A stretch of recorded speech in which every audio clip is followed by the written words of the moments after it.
It's typical we see drama in the final hour of qualifying on Saturday at the Indianapolis Motor Speedway for the Indy 500, but day one of qualifying was jam-packed with drama throughout its nearly 7 hours. We had a crash, we had plenum events, more on that in a minute, we had domination from Team Penske, question marks from Rahal Letterman Lanigan Racing, frustration from Chip Ganassi Racing, and a lot more. This is today's edition of Pit Pass Live here from IMS. I am Nathan Brown, your motorsports insider for the Indianapolis Star.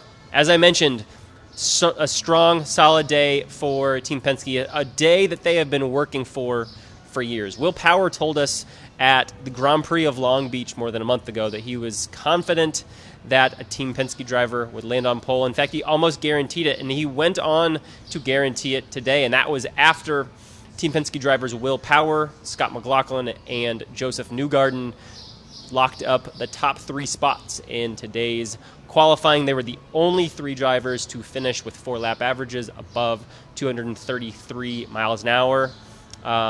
Alexander Rossi actually also finished in the 233s, but well off the mark. He finished just above it at 233.069. Those were the only four in that distance, but Team Penske had a lot of breathing room, and it's something that Will Power has been working for some time. He has 70 poles in his IndyCar career. He's the all-time IndyCar pole leader, and yet he does not have a pole at IMS on the oval for his record. Joseph Newgarden, of course, won a year ago, but he started outside the top 15. They've been working for some time. They've come to IMS each of the last several years feeling like they'd had some things figured out. It has not matriculated, and we saw evidence that they have finally found the mark here on Saturday. They will be joined in the Fast 12 by 6 other Team Chevy drivers from 5 of the 6 Chevy teams in the field. Those 9 Chevy drivers include that Team Penske trio I mentioned: Pato O'Ward, Kyle Larson, and Alexander Rossi from Arrow McLaren. We have Ryan Hunter-Reay from Dreyer and Reinbold Racing. We have Felix Rosenquist from Meyer Shank Racing, again, a Honda driver there. Kyle Kirkwood, also from Honda, tops from Honda today for Andretti Global. Santino Ferrucci from AJ Foyt Racing. Takuma Sato from Rahal Letterman Lanigan Racing. And that should be your group there. Those 12, again, will compete for pole. They will start at just after 3 o'clock on Sunday afternoon. They will go from 12 to 1 in the order of their speeds. The 6 fastest from that group will then go on to the Fast 6 that will start at 5:25. They will all get one run to decide the pole. The fastest of those 6 will start on the inside of the front row on May 26th. At the bottom of the grid, we have 4 drivers competing for the final 3 spots tomorrow in what we call the last chance qualifier. Those 4 drivers: Dale Coyne Racing's pair, Catherine Legg and Nolan Siegel, who crashed on Fast Friday and was running a backup car today, still well off the pace.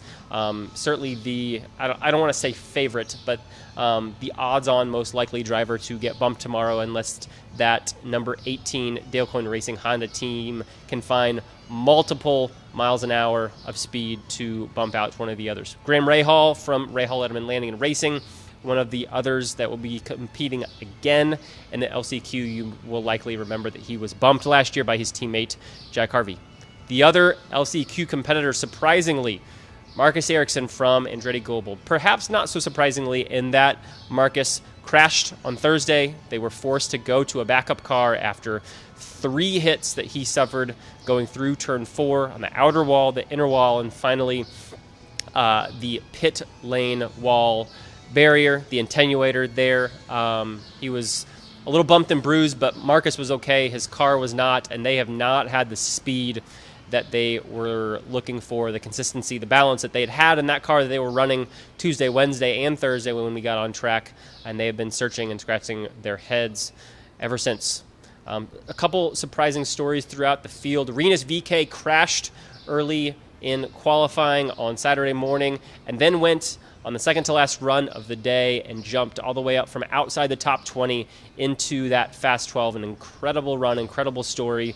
One of those heroic moments from qualifying weekend that really set the tone and make this so incredibly special. His family, his wife, his team, were elated, almost moved to tears at times on pit lane. Those are the moments that we live to see here at the Indianapolis Motor Speedway on qualifying weekend. Ryan Hunter-Reay jumped into the field as maybe one of the most surprising competitors that will compete in the Fast 12. He also came from outside the top 20 in the final hour to bump out a Honda driver that we expected to be there. Both of them did. Alex Palou, Colton Herta will start 13th and 14th on May 26th. Alex Palou as the fastest Chip Ganassi Racing driver of the day. Chip Ganassi Racing, after 3 straight poles, will not have a competitor in the Fast 12 on Sunday.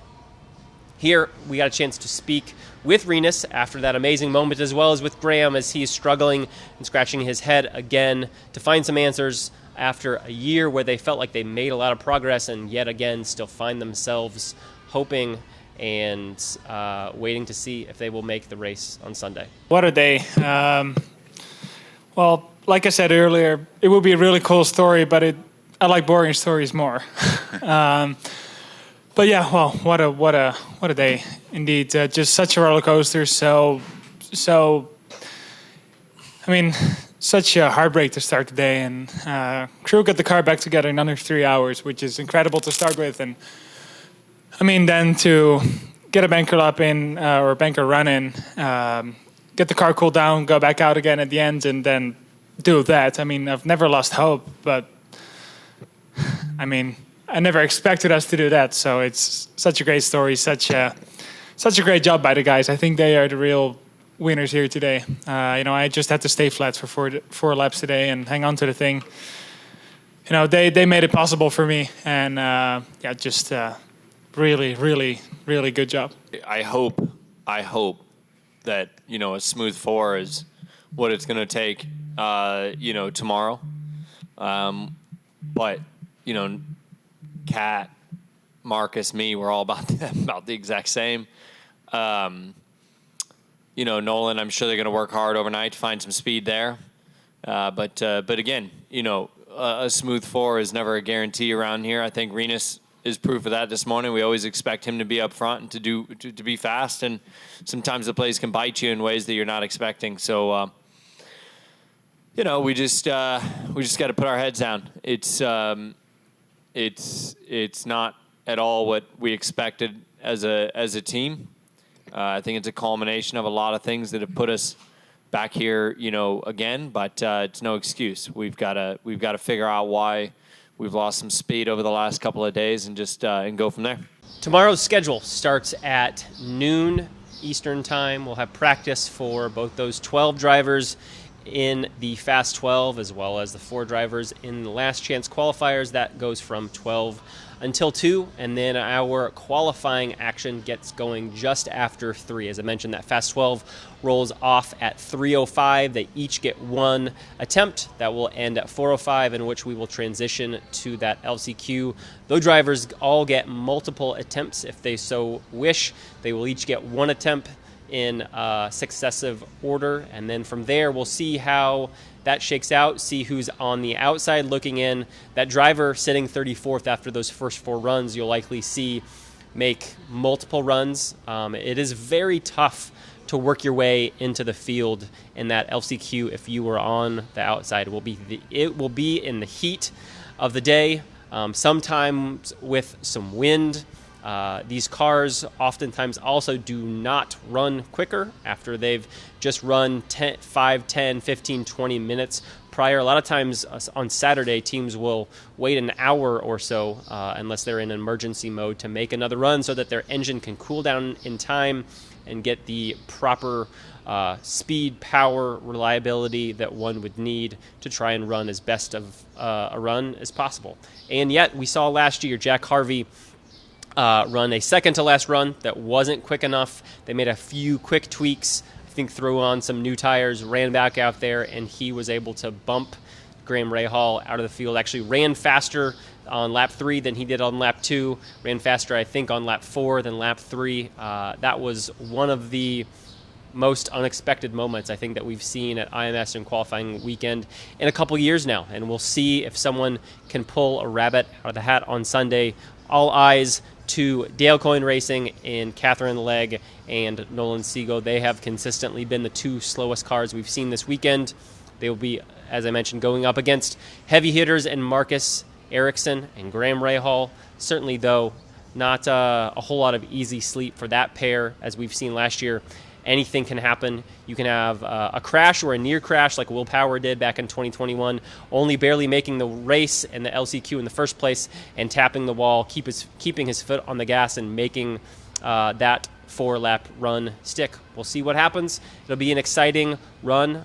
Exciting to see if anyone can knock Team Penske off their pedestal, and exciting to see who ends up making this race.